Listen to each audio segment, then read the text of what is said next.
Conditional sentences. If you can just learn how to use these 4 conditional sentences, your English will sound so much better. Conditional sentences, also called if clauses, are used in English to predict the result of something that might happen now, in the future, or might have happened in the past but didn't. Some examples. Zero conditional. If you read out loud, you improve your speaking and pronunciation. First conditional. If you read out loud, you will improve your speaking and pronunciation. Second conditional. If you studied smarter in the past, you would speak much better today. Third conditional. If you had studied smarter in the past, you would have improved your English much faster. Today we will be focusing on the zero conditional and the first conditional. Big thanks to my patrons for supporting For Your English and making all of this possible. For my patrons, there will be an extra review video for the zero and first conditional with more detailed explanations,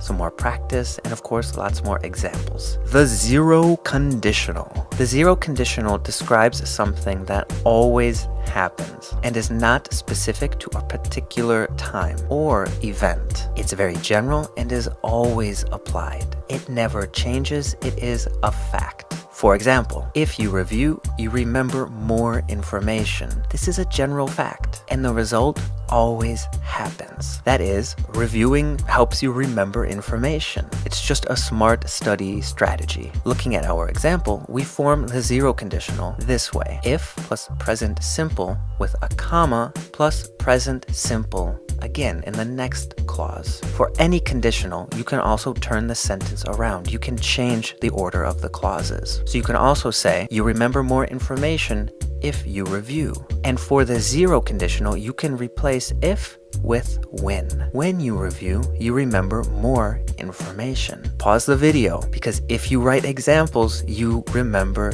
more easily. First conditional. If you learn the first conditional, you will be able to talk about the future a lot easier. We use the first conditional to talk about things that will probably happen in the future. We're pretty certain they will happen, but not 100%, because in the future there is always a degree, some small amount of uncertainty. Also, the first conditional is less general. It's more specific and personal. Now we're talking about particular moments, specific people and events in time. We're no longer talking about general facts. With the zero conditional, you can say, if you don't wear boots, your feet get wet. This is the general idea that boots are perfect for preventing your feet from getting wet. It's a fact. We're not talking about a specific day or time of year. But with the first conditional, we can say, if you don't wear boots, your feet will get wet. Now we're talking about a particular situation, and we're predicting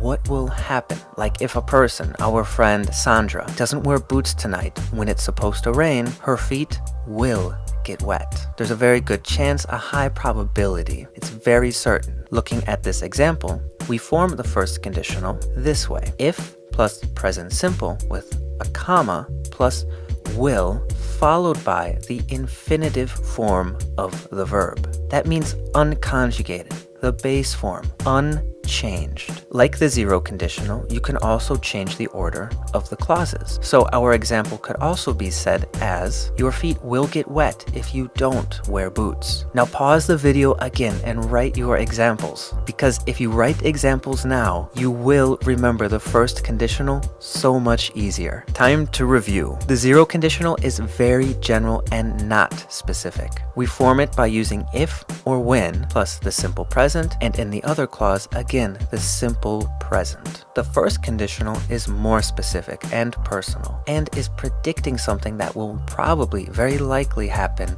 in the future. We form it by using if plus the present simple, and then in our next clause, will followed by the infinitive form of the main verb. And for the zero conditional and the first conditional, we can change the order of the clauses. Alright, so that's it. Write your examples. It's going to help you so much. I will see you in the next video for conditionals 2 and 3. And don't forget to check Patreon to get your review video to remember this all so much easier.